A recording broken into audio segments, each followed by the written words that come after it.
So we're going to start with the simple nested loops join algorithm, which is pretty much the simplest algorithm you can imagine.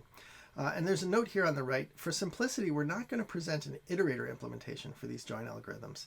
It does complicate the discussion a bit to think about how to implement these as an iterator. So we'll just for now show them as standalone algorithms, and we're going to assume that the data streams out of them. So we're not going to account for the cost of writing an output, because eventually we want these implemented as iterators that pass their outputs back through a next function. Okay? So in the simple nested loops join, the algorithm itself says for each record little r and r, for each record little s and s, if the theta predicate of ri sj holds, then we add rs to the output. Okay? And you can see a picture of this down below on the left, where we have the r tuples laid out on the y-axis of a Cartesian plane and the s tuples laid out on the x-axis. And of course the join is navigating, if you will, the cross product of these two tables. So that's the Cartesian plane. So how does it navigate that cross product?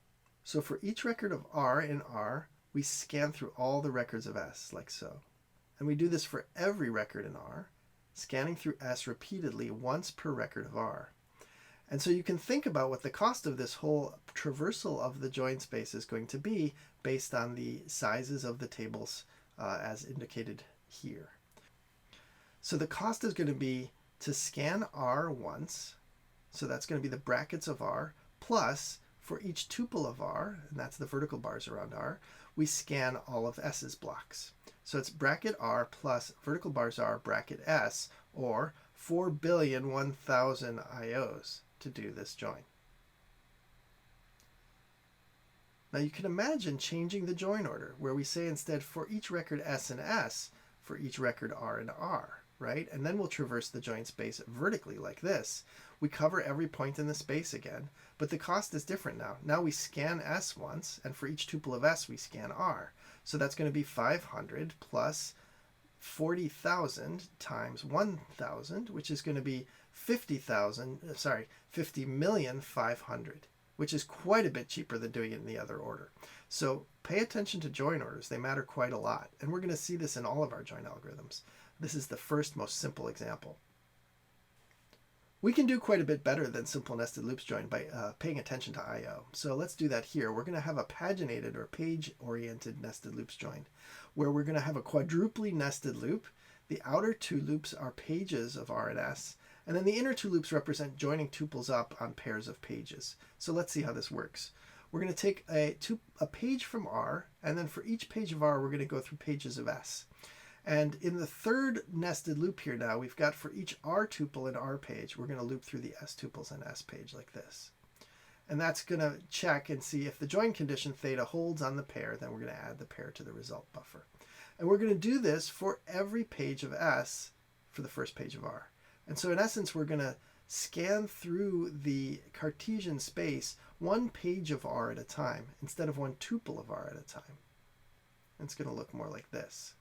And so the cost here, we're still going to scan R, so that's the bracket of R, plus now we're only going to scan S as many times as we have pages of R. So the parenthesized expression here is bracket R times bracket S. Recall that last time it was vertical bars R times bracket S. So the bracket R bracket S is going to give us a cost of only 501,000 tuples. So that's a significant savings over what we saw before, because we're doing things a page at a time. Now you can imagine if we can do things a page at a time, we can do things sort of a memory chunk at a time. And there's an algorithm that's typically called block nested loops join. We're going to call it chunk nested loops join because it's the word block we said before was the same size as page. Block and page were synonyms. And so even though the literature often calls this block nested loops join, we'll call it chunk, because a chunk you can think of as many, many pages or blocks. And so we're going to actually have b minus 2 pages to work with here. We're going to take b minus 2 pages of R. We'll call that a chunk. So for each R chunk of b minus 2 pages of R, we're going to scan through S. And so we're going to say for each R chunk of b minus 2 pages, for each S page of R, we're going to form all the matching tuples in memory. So it'll look a bit like this. Here our R chunk is size 2 pages, so it's pretty small. And then for each page of S, we form the pairs in memory and check the predicate to see if they match. And so in essence, we're traversing the plan space now one chunk at a time across S instead of one page at a time across S. And so now the cost is bracket R to scan R once plus the ceiling of bracket r divided by b minus 2, so that's the number of these fat lines, right? The number of chunk partitions of r times bracket s, right? Which is 1,000 plus 1,000 over b minus 2, ceiling times 500. If you imagine b is something like 102, which is a modest number, then we get 100x improvement over what we had before for a total only of 6,000 IOs. Quite a bit better than the billions of IOs we were doing with our simple nested loops join. So you should think about this chunk nested loops join as being your default way to do nested loops join. You can obviously dial B down if you don't have a lot of memory, or you can dial B way up if you have lots of memory and you can save quite a few IOs. So chunk nested loops join is actually a very viable algorithm, particularly when we don't have an equality predicate and we have to actually compare all pairs of tuples.